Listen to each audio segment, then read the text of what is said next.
नमस्कार दोस्तों, स्वागत है आपका टीसी टेलर चैनल में। दोस्तों, इस वीडियो में हम आपको बताएंगे कि अगर आप नए हैं और सिलाई का काम सीखने जा रहे हैं तो आप वो 5 गलतियां ना करना जो मैं आपको बताता हूं।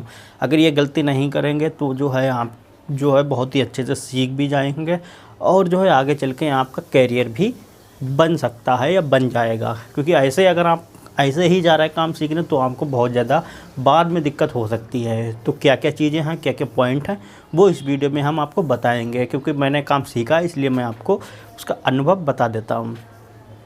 फर्स्ट काम, सबसे पहले तो आप काम सीखने जा रहे हैं तो देखिए, बहुत से लोग क्या काम करते हैं, सिलाई का जब काम या फिर कोई काम सीखने जाते हैं तो बहुत से लोग पढ़ाई ही पूरी छोड़ देते हैं, उसके बाद ही काम सीखने जाते हैं।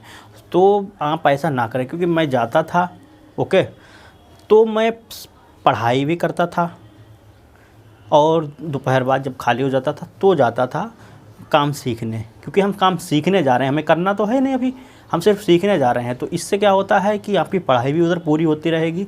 अगर भले ही नौकरी या फिर कोई चीज़ ना लगे लेकिन आप पढ़ तो जाएंगे। और उसके बाद फिर हम जाते थे। अगर मान लीजिए हमारी 3 बजे छुट्टी होती थी सर्दियों में, तो फिर उसके बाद हम जाते थे। गर्मियों में 12-1 बजे छुट्टी हो जाती थी तो उसके बाद हम जाते थे, तो आधे दिन से। तो इस तरीके से हमने काम सीखा है। तो इसमें कोई प्रॉब्लम वाली बात नहीं होती है। आप उनको दुकान पे जाके बता सकते हैं कि हम दोपहर बाद आ पाएंगे। क्योंकि उनको ऐसा होता है कि कारीगर तो है नहीं, चेला है, तो वो कहते हैं ठीक है, कोई दिक्कत नहीं है, तो आप सीख सकते हैं। तो इस तरीके से आपको काम सीखना है। फर्स्ट स्टेप में तो ये काम कर लेना है। अब देखिए, इसका बेनिफिट क्या होता है। मान लीजिए आप काम कर रहे हैं, अब जैसे कि हम थोड़ा सा मान लीजिए पढ़े लिखे थोड़े से भी हैं, ठीक है ना। तो जैसे कि हमने यूट्यूब पे चैनल खोल लिया, अब इससे भी कमाई होती ही है।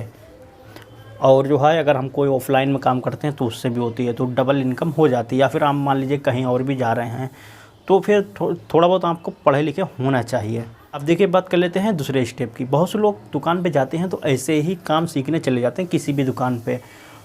तो चाहे वो छोटी सी दुकान हो, चाहे वो कैसी भी हो, आपको ऐसा नहीं करना है। अगर आपको काम सीखना प्रॉपर तो आप एक अच्छी दुकान पे काम सीखें। उससे क्या होगा, आपको पैंट शर्ट और कोट पैंट सब कुछ सीखना है और ऐसी दुकान पे ही सीखना है जहाँ सब कुछ बनता हो।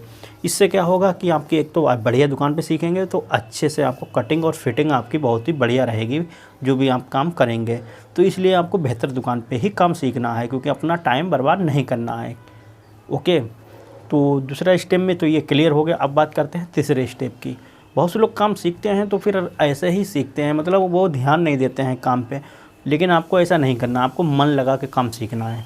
मन लगा के जब काम सीखेंगे तो जो भी काम है वो आप अच्छे से बेहतर तरीके से कर पाएंगे। और घर पे एक मशीन भी आप ला सकते हैं ताकि घर पे भी आप सीखें उसको, और उसके बाद दुकान पे भी सीखें। तो इससे आप बहुत ही जल्दी काम सीख जाएंगे। तीसरे स्टेप में ये काम कर लेना। अब देखिए, बात करते हैं चौथे स्टेप की। बहुत से लोग हैं जैसे कि काम उन्होंने सीख लेते हैं ऐसे ही, फिर जाके कारीगरी कहीं ना कहीं करने लगते हैं। वो हमेशा ही कारीगरी करते हैं। तो इससे क्या होता है कि आप एक तरीके से मतलब कारीगरी हुई तो उसमें इतना अच्छा नहीं रहता है रिज़ल्ट। आगे चल के बहुत ही प्रॉब्लम होती है कारीगर को और लोगों को। बाद में बहुत से लोगों को यही लगता है कि इतने दिन हमने काम सीखा और कोई फ़ायदा नहीं हुआ और हम कारीगरी ही कर रहे हैं। तो ऐसा आपको नहीं करना। आपको काम सीखने के बाद एक बार तो आपको दुकान खोलनी ही चाहिए। देखिए, जब तक आप कुछ करेंगे नहीं, जब तक आगे कैसे बढ़ेंगे। जब आप कुछ करेंगे तभी आपको उसका अनुभव होगा और आप हो सकता है आपकी दुकान बहुत ही अच्छी चले वहाँ पर और आपका बहुत ही बढ़िया काम चलने लगे। तो जब तक अगर हमारे कारीगरी ही सिर्फ कर रहे हैं और अपने दुकान का कभी सोचा ही नहीं, फिर तो आगे बढ़ ही नहीं सकते कभी आप। तो ऐसा मत करें। काम सीखने के बाद एक बार ज़रूर ही ट्राई करें। बहुत से लोग ये काम नहीं करते हैं, तो करना चाहिए। ओके, और अच्छी जगह पे आपको करना चाहिए। चौथे स्टेप में ये आपको काम करना है। अब दोस्तों, बात कर लेते हैं 5वें स्टेप की।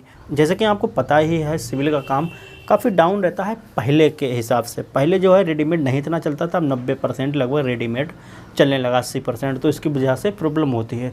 तो ऐसे में आप क्या कर सकते हैं, आप अपना खुद का जैसे कि रेडीमेड का थोड़ा सा या फिर शर्टें वगैरह माल अपना खुद का एक कारखाना भी डाल। होता क्या है, देखिए मैं आपको बता दूं, बहुत से लोग क्या काम करते हैं, ये उनकी दुकान तो चलती ही है और साथ में एक्स्ट्रा इनकम के लिए वो अपना कारखाना छोटा सा डाल लेते हैं 4 मशीनें लगा के। तो उसमें क्या होता है कि उससे मान लीजिए वो स्कूल की ड्रेसें हैं एक्स्ट्रा में बनवा रहे हैं। मैं आपको बताता हूँ, ड्रेसें वगैरह हैं ये बनवाते रहते हैं। तो इससे जो है उनको एक्स्ट्रा इनकम मिलती रहती है। देखिए सबसे ज़्यादा सिविल वाले जो हैं वो स्कूल वाली ड्रेसें हैं जो ज़्यादा से ज़्यादा बनती हैं ये ले लेते हैं। तो ये इसका अलग कारखाना डाल के और वहाँ पर जो है उनका काम चलता रहता है। तो ये भी चीज़ बहुत ही ज़रूरी है आजकल के ज़माने में सीखने में, क्योंकि इससे जो है बहुत ज़्यादा बेनिफिट होता है। तो एक दुकान से तो आपका काम हो ही रहा है, साथ में जो है आप उधर भी कर सकते हैं। साथ में आप रेडीमेड का काम भी बनवा सकते हैं, कारखाना होगा, या फिर एक्सपोर्ट का भी थोड़ा बहुत बनवा सकते हैं, वो चलता रहेगा।